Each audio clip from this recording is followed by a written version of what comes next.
শরীয়তপুরে ধর্ষণকাণ্ডে একটা মেয়ে তার ছেলে বন্ধুকে ক্লাস করার পর তারা গাড়ি পাইতেছে না, তারা বাড়ি যেতেছে।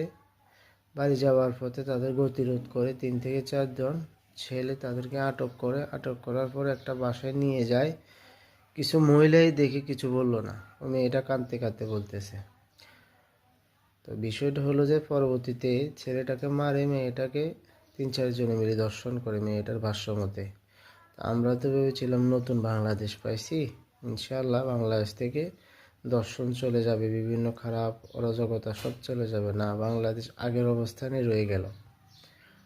তাই আইনশৃঙ্খলা বাহিনী কি বলবো, তারা তাদের কাজ করে অনেক পরে। সাথে সাথে যদি বাংলাদেশে যে আজকে যদি বিচার ব্যবস্থা সঠিক থাকতো, তাহলে বাংলাদেশে বারবার পুনরাবৃত্তি এসব দর্শনকাণ্ড হতো না। তাই আল্লাহ আমাদেরকে সবাইকে বোঝার তৌফিক দান করুক, আমিন।